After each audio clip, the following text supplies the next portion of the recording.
recording. So we're going to start it all over again. All right, so we're going to go to the modules page. So what we have for today is this information here. What we're going to talk about are the different surfaces of a board and why it's important, okay? So this is a basic, very general explanation as to the different surfaces of a board. There's a couple pictures, things like that. And we're going to go over this in a little more detail during the class today, okay? So let's get started. And I've got more people coming in. All right, so that's going to be about it. All right, so what we have here are two pieces of lumber, okay?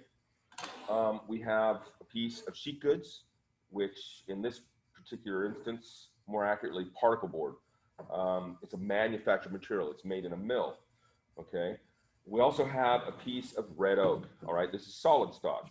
Like I told you guys yesterday, we work with three basic different types of material. Hardwoods and softwoods, which are called solid stock. This is basically just how it came off the tree. And then sheet goods. We use particle board, we use MDF, melamine, all sorts of different sheet goods, okay? So one of the most important things I want you guys to understand about the difference in these two particular boards is this.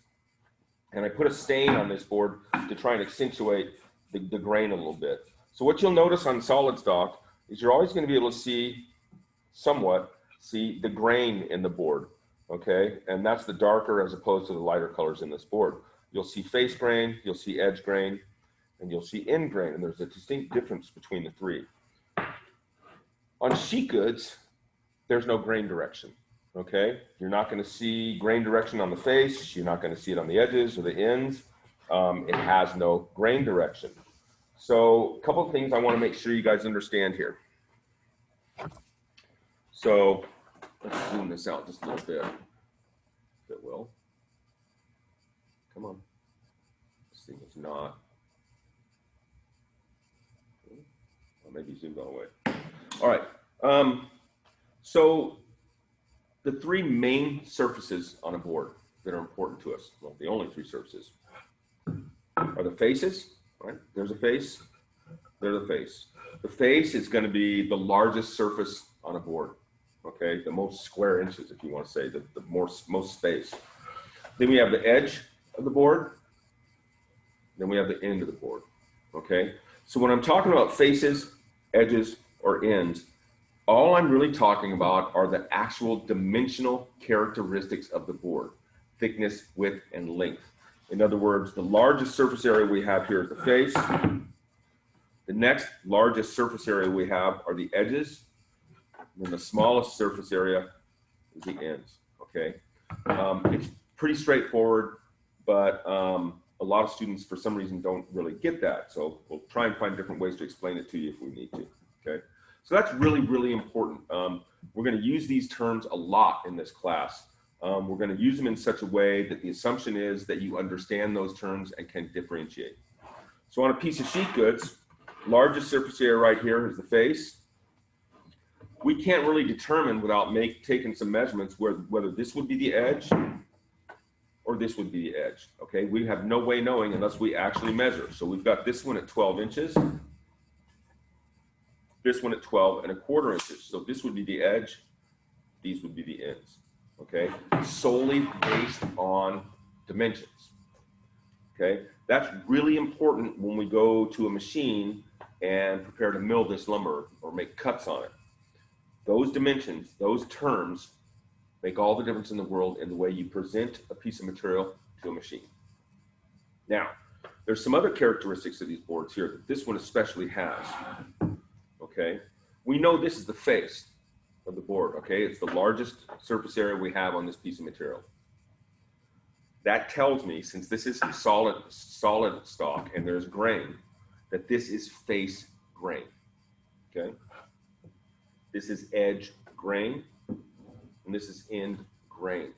Those are also three very important things to get straight in your mind. The face of a board can be completely different from the face grain of a board. The end of a board can be completely different from the end grain of a board. And let me see, I should have grabbed something to show you the difference. Let me see if I've got something sitting around. There we go. I'll be with you in one moment.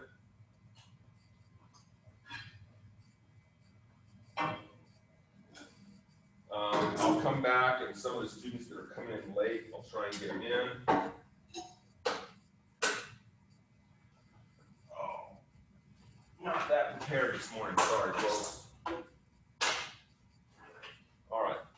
So all I'm really doing is getting a piece of material.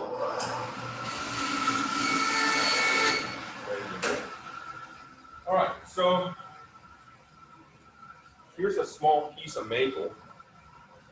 Let's let some late people in real quick. Reeves.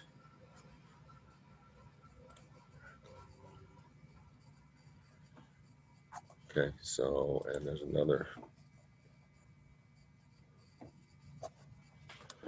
So this is another piece of solid stock. It's a piece of maple, all right? Now, it's probably going to be a little difficult for you to see the grain direction on this, but the grain direction is going this way, okay? So this is a face, all right? Largest surface area. This, in this instance, would be considered an edge for the simple fact that it's this next largest surface. This is a little under 7 inches long. This is right at 4 inches long. So that would be a face, that'd be an edge, that'd be an end. All based on the dimensions of this board, the thickness, the width, and the length of the board. That's what's determining what the face is, what the edges are, what the ends are, okay? On the other hand, if we're talking about grain, okay, the grain of the wood, this is face grain, all right? We said before that this is an edge because of its length. This is actually end grain, all right? That's how the board sat in the tree, just like this. This was the height of the tree, okay? That would make this edge grain. Even though that's an end, it's edge grain because of the way it's cut. Now that matters in woodworking. It matters a lot because different surfaces on a board in regards to their grain and grain direction will react differently to the way it's cut.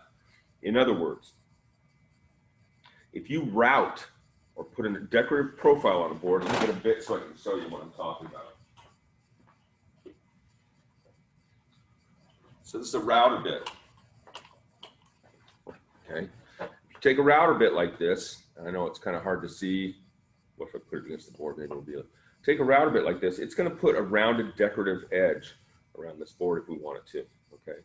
When we route end grain, all right, there's a real tendency for this bit to grab when it's exiting the end of the board and tear out a big chunk of wood. Doesn't happen as much with edge grain. Okay, but when you route end grain, you have to be careful how you do it. It's going to react differently to a cutter or a blade or a router bit than edge grain would. So dimensional, face, largest surface, edge, longest surface, and end, shortest one, okay? Face grain, edge grain, end grain, all right? Now there's another reason these things are important to us, okay? One of the rules in this shop, and it's on the safety test that someday you'll end up taking, is that the long edge of a board always goes against a fence. Now in this shop, and in my twisted brain, a fence is basically defined as something that provides control of your material or assists in controlling your material when making a cut, okay? So the first two basic types of fences I'll tell you about are these. Two basic cuts, well, I take that back. We're gonna go through three basic cuts in woodworking, okay? Thicknessing cuts, in other words, something that's gonna alter the overall thickness of a board. In other words, this board right now is an inch thick. Our thicknessing processes can take it from an inch thick down to anything 1/8 of an inch thick, 1/16 of an inch thick. So we're altering the overall thickness of the board. That's done on 3 different machines: our jointer, our planer, and or our drum sander, okay? The width of a board, okay? This is called a rip cut when we alter the width of a board, okay? In other words, we're cutting along its length and altering the overall width of the board, okay? That's a rip cut. Our rip cuts are made on the table saw. That would be number 4. manually. Okay, our rip cuts are made on the table saw. Okay, so what we're trying to do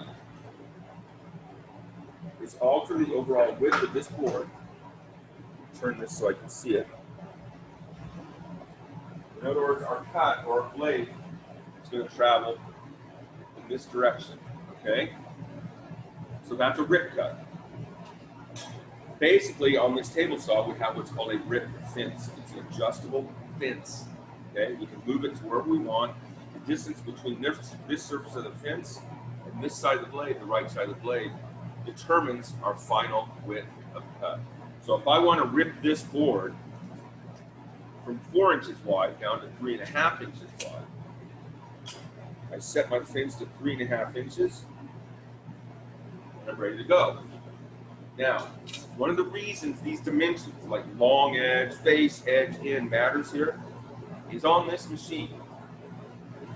The long edge of a board must always be placed against the fence, like that, okay?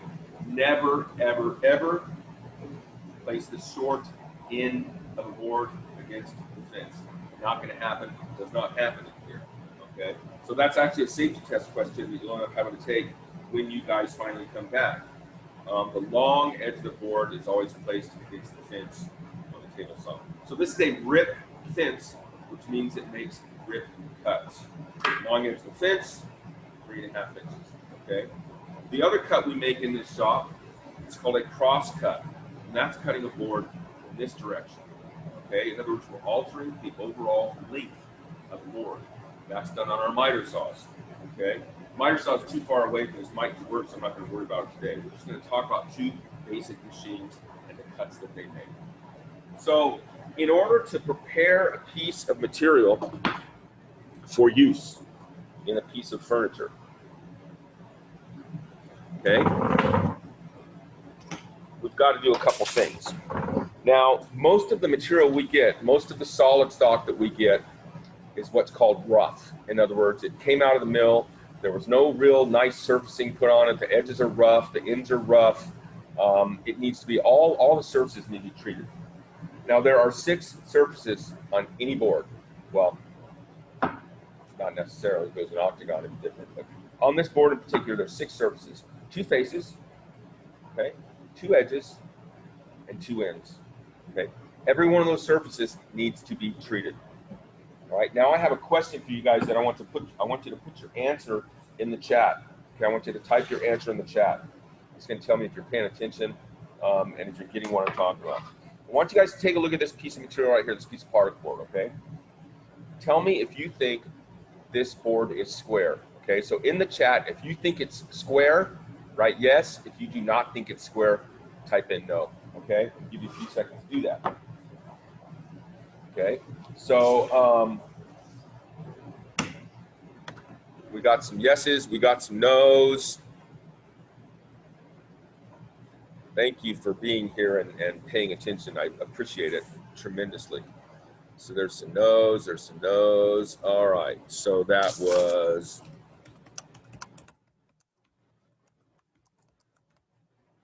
all right.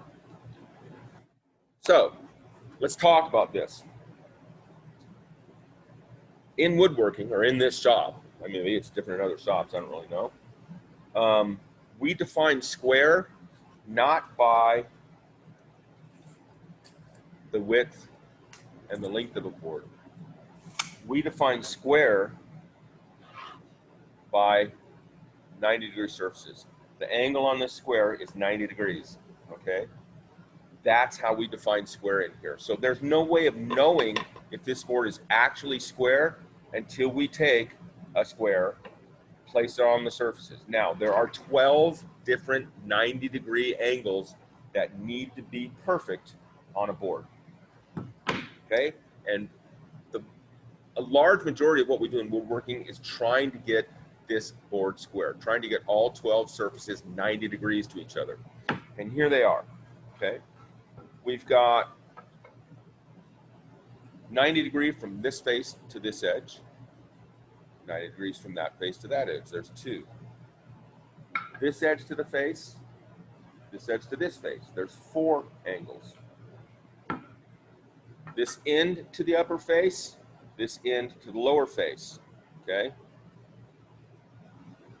This end to the upper face, and this end to the lower face. We've got 8. Then we've got 1, 2, 3, 4 more, for a total of 12 junctions, if you will, that have to be 90 degrees. So a large part of the struggles you're going to have when you start out in woodworking is getting a board to square, okay? All 12 of those surfaces being 90 degrees to each other. That's the battle. And here's how we started, okay? We have a very specific way in which we move through the shop from machine to machine. We don't just walk into the shop, grab a board, willy-nilly, walk up to whatever machine we want and start using it. There's a process we follow. And it assists in a big way in getting these boards square with the least amount of cuts. One of the things we want to try and accomplish is getting this board into usable form in a piece of furniture with the fewest amount of cuts. The more cuts we make on it, better chance there is we're going to make a mistake. So our very first cut that we make on a board like this is we need to create one flat face, okay? Got to have one flat face to start with. So for that, we go to, hopefully I got it punched in right. Nope. We go to the jointer, okay? So this is our jointer. It's an 8-inch. I think the total bed length is probably, I want to say 7 foot. Let's take a look. Yeah, right under 7 foot. The bed's 8 inches wide. Underneath this red guard right here is our cutter head. It's a helical cutter head. And you might be able to see that if I zoom in a little bit. Let me see if I can. Let's try the zoom on this thing, see if it's working. Okay, and we need to go to the wrong way. I always do the wrong way. Okay, so underneath this head is what's called a helical cutter head. You can kind of see these individual little knives on here, okay? And they're in an angled pattern, right? And there's row after row after row of these cutters, actually 54 separate individual solid carbide cutters embedded in this head, okay? So the function of a joiner, get it back out. The function of a joiner is to flatten, straighten, and square the surface of the board, okay? So the very first step we need to do is flatten one face. That's accomplished here. And the reason we need to do that, this is not a good example of it. It's not rocking, but we'll find one here eventually, okay? So we want a flat face. The way this works, parts of a joiner. This is the in-feed table. This is where you start feeding the board in. This is the out-feed table. This is where the board comes off the cutter head. Okay. This is our guard, which is never moved out of the way when running the machine, always has to be in place. And this is our cutter head, okay? So we're gonna zoom back in here so you can see this a little bit, I think.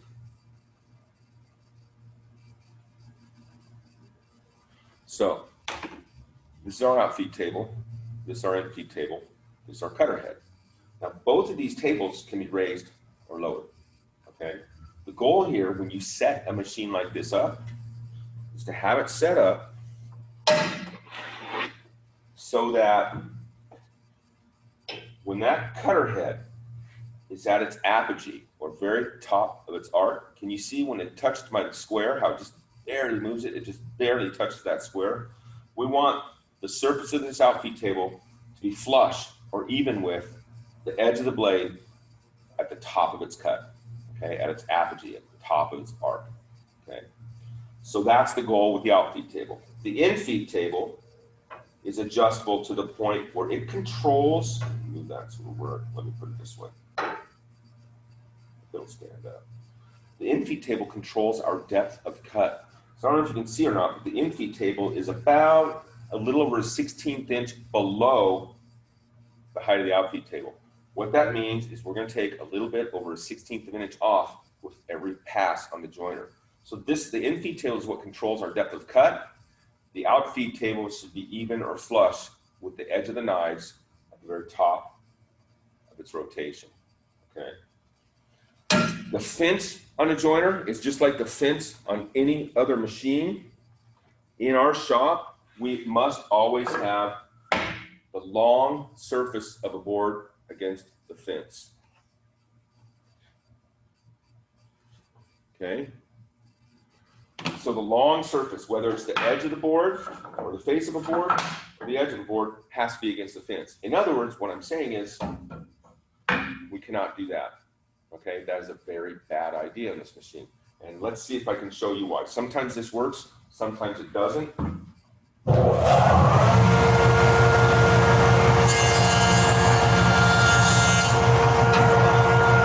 why.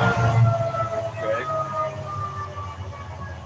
So this is basically what I did was I jointed in grain, which I already told you guys we're not supposed to do. Put up just a hair. I don't know if you can see it or not. You see the chunks that are taken out of the end right here? Okay, that's where the board exited the blade. Okay, and it tends to grab that end grain and take a big chunk out. That's one reason we don't joint end grain. The other reason is that the minimum length allowed on this machine is 12 inches. Okay, in other words, your board has to be at least 12 inches long to be able to bring it to this machine and mill it on this machine. In other words, if we try to put it like this, we only have about 4 inches of contact with the fence. We put it like this, we've got a board that's over 17 and a half inches long. I've got plenty of material here to run. So 12-inch minimum length. So what we're gonna do is we're gonna try and flatten one face of this board. And let's see if I have a really funky one in here that I can show you why we do this. There's usually something that's messed up in here. It's pretty rare that you don't have a board in here that's not messed up. Let's see if this is.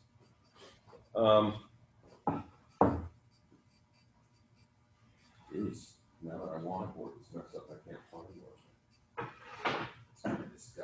One of these guys has got problems.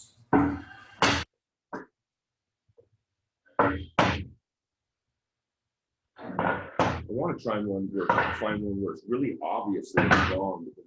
I know it's incredibly difficult to see on a camera, not standing here in the shop looking at it.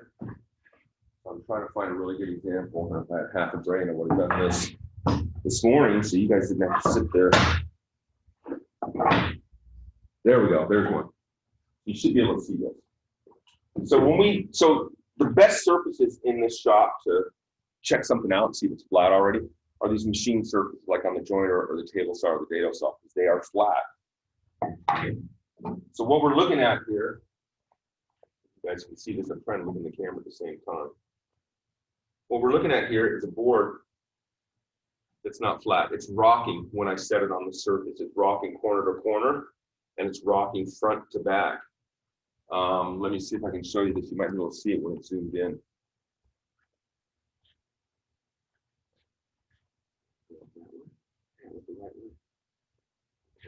Okay. So let's see if you guys can see this. Okay. So it's rocking front to back, and it's rocking corner to corner. All right, so we have a surface here that's not flat. The other surface, it's rocking some more. Not near as bad as the other surface, okay? So that's what we're trying to fix on this. We're trying to get a nice flat surface, okay? We'll go back to that. Okay, so the first thing we want to do is joint one face. When we use the joiner, we always want to use push pads, okay? It's really specific how you use this machine. You can't just kind of walk up to it and randomly just start finding board through it, okay? You really do want to stand with your feet apart, balanced, And here's the trick. You're going to have pressure on the front and the back of this board as you feed it through the cutter head. Okay. Once the board gets past the cutter head, we want to maintain pressure on the outfeed table, not the infeed table. We're going to keep pressure here. And I'll see if I can show you what I'm talking about. Now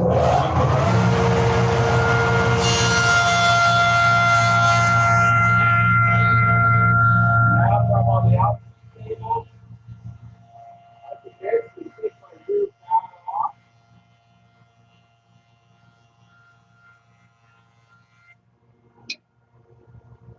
So it's a matter of pressure, no pressure on the infeed table once you cross the blade. It's really hard to see on camera. It's really hard to explain what I mean by that. But when you guys get in here, we'll go over it again real quick so you have it. So what we have now is we should have a situation where this board is nice and flat, okay? So we've got one good face. That's what we want, right? Normally from here, we would go to the planer, okay? Problem is, the planer is all the way over on the other side of the shop. I'd have to move the whole camera, the whole system over there to get you to it. But we will go over that on another day. But basically the job of the planer would be, we'd put this board with the jointed side down. We'd be removing surface from the opposite face. So the planer is going to do a couple things. It's going to reduce the overall thickness of a board. I've got to make sure you guys can see me. I'm in the wrong spot here. Let's go back to one. Oh, I got somebody trying to get in right now, a little bit late. Huh?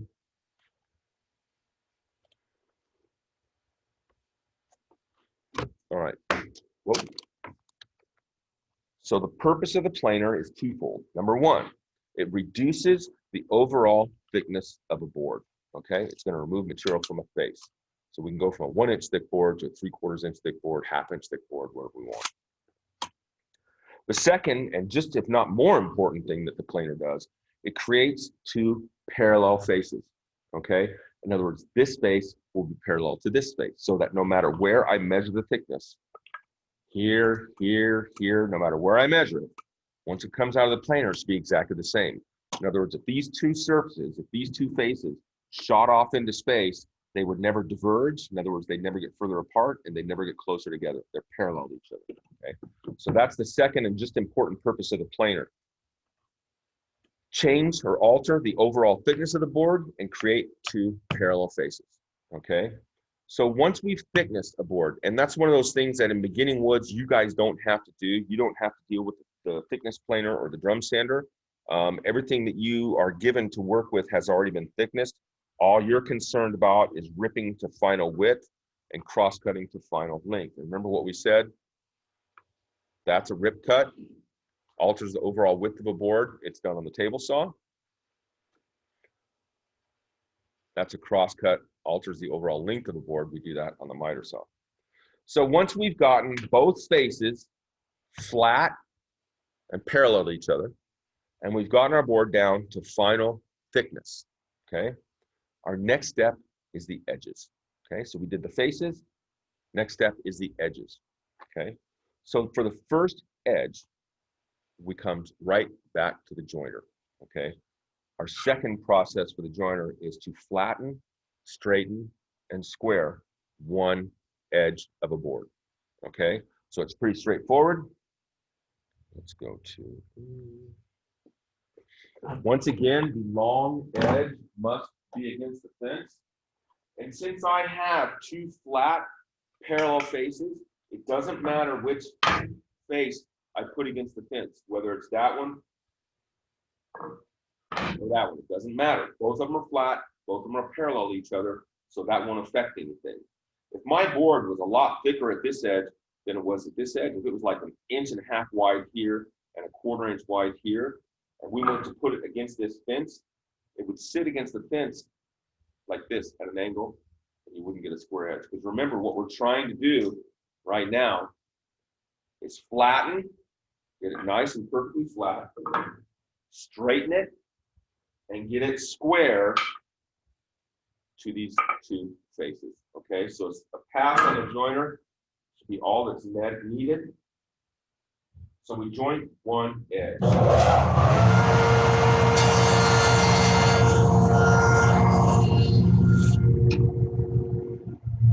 right, so now what we've got is this edge that's down, sitting on the altitude table of joiner, should now be nice and perfectly flat, straight, and it should be 90 degrees to both faces. So we've got 1, 2, 3 surfaces done. In other words, we've got 3 of the 90-degree angles done. There's a 90, there's a 90, okay? So we've jointed one edge. So we've done the faces, we've jointed one edge. Now we go to the table saw, all right? So the table saw is where we're going to rip to final accurate width, okay? So once again, this is a rip cut, all right?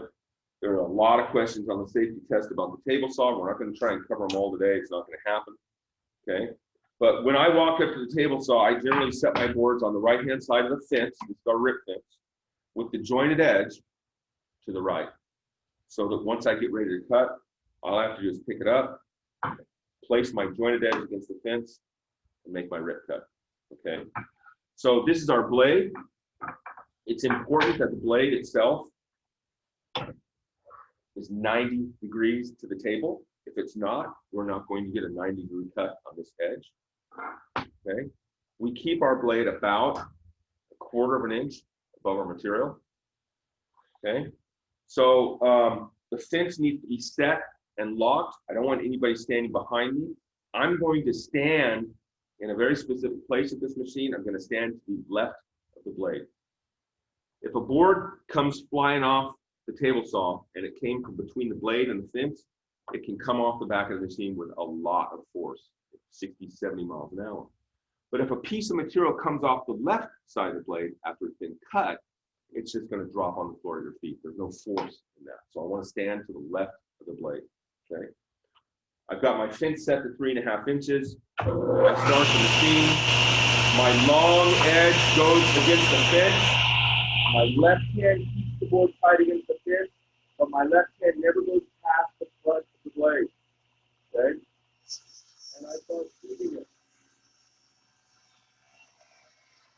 Grab the first stick.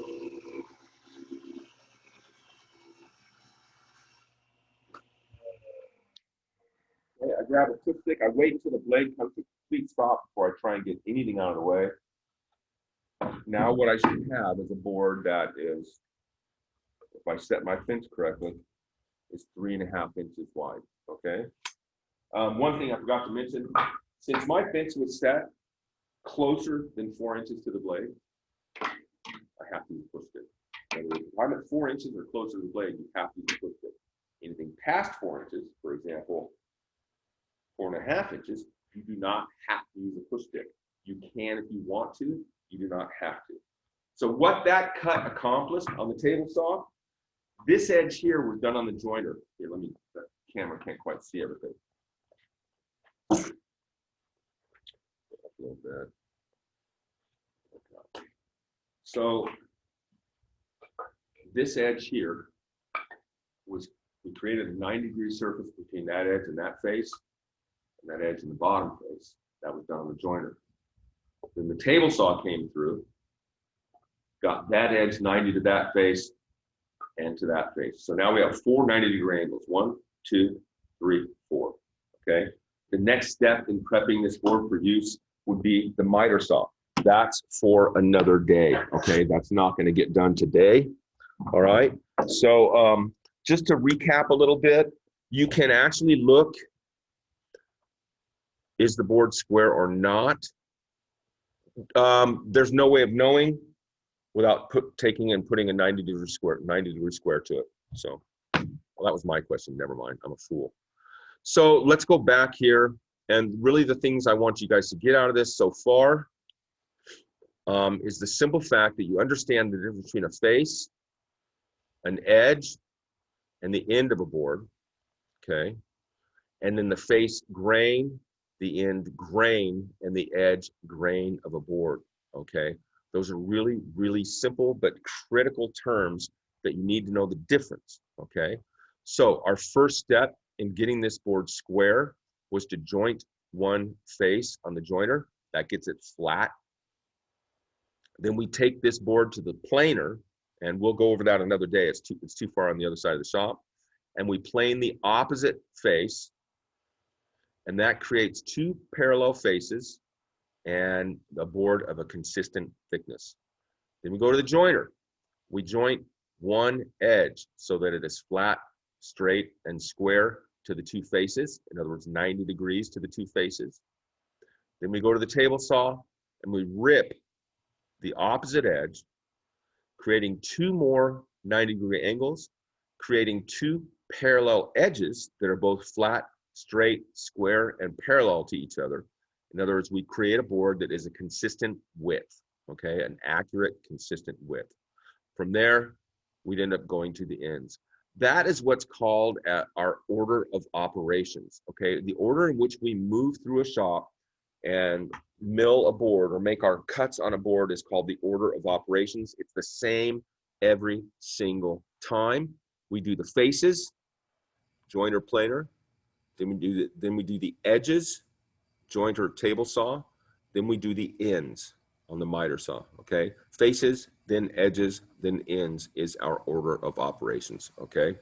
So unless you have questions, okay, that's going to be it for today. Don't leave yet. I want to remind you guys, you need to be on time. If I'm out here in the shop, I can't see the screen when somebody's waiting to get in the room. You may wait a long time to get in, okay? So, and I'm marking lates. I'm going to record lates, and if I've got somebody that's consistently late, I'm going to send you an email or a call or something like that and try and figure out why, if there's a problem that we can work on together to get you here on time. But you need to be here on time. Look at it this way. You only have to be here by 9, but when school starts, you're going to have to be here earlier. So might as well get used to it. All right. So if you have questions, ask questions. That is it for today. Please type your name in the chat for my attendance, and I will stay here until the end of class. So you're welcome to hang out, ask questions, or whatever you might want to do. And that's it, folks. Have a good day. Take care of yourselves, and we will see you tomorrow.